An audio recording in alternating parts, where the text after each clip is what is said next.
Now, the rest of the story.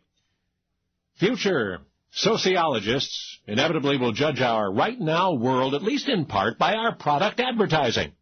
And one wonders, what will tomorrow say about today's ads, which sometimes literally sell soap with sex? And what about cigarette ads? I have before me a cross-section of cigarette advertising from roughly 50 years ago, representing 5 tobacco companies. Compared to current ads, they are mostly straightforward, hard sell. P. Lorillard Company's biggest item was Kent cigarettes, boasting the trademarked Micronite filter. Those were the days before even the filter itself was condemned for containing asbestos. Anyway, pictured in the ad is a man's hand reaching into a fishbowl filled with various cigarettes, a simple admonition against choosing your brand at random.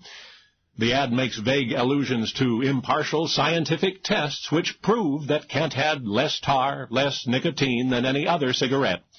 That was also before the tobacco companies regularly listed those factors.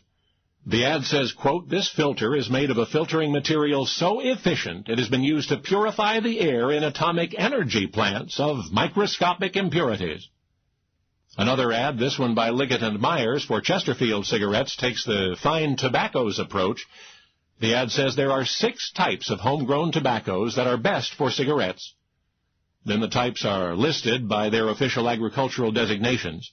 Chesterfield combines all of those tobaccos with aromatic Turkish tobacco, it says. And there is a photograph of tobacco being sold at auction. In another ad, Brown & Williamson praises their Cool cigarette for its soothing effect on the nose and throat. The ad states that of 2,000 men and women surveyed, 83% said their mouths felt cooler and their throats clearer. Again, the hard sell, appealing on the basis of supposed merit versus subliminal promises. R.J. Reynolds' ad for Camel recommends, quote, "Gifts for your friends and relatives in military service? Here's the one sure to delight them, cigarettes." The ad goes on to explain that based on actual sales records in post exchanges and canteens, the Army, the Navy, the Marine Corps, and the Coast Guard prefer Camel. Oh, and here's an ad you won't see today. Quote, "Eyewitness reports. Doctors who have tested Philip Morris cigarettes on their own patients and made their own observations are the best friends Philip Morris has." It is one thing to read results in a published research, quite another to see with your own eyes how irritation of the nose and throat due to smoking diminishes on changing to Philip Morris. May we suggest that you make your own tests, end quote. So, how harshly the future will judge us based on our right now advertising of who knows what is the future's to decide.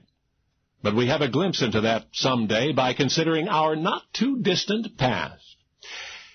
You see, the cigarette advertisements we've just revisited, including "The Armed Forces love Camels," and "Cools are kind to the nose and throat," and "Doctors recommend Philip Morris cigarettes after testing them on their own patients."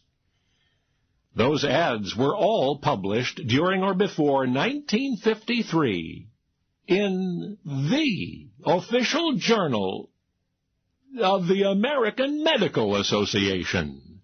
Now, you know the rest of the story.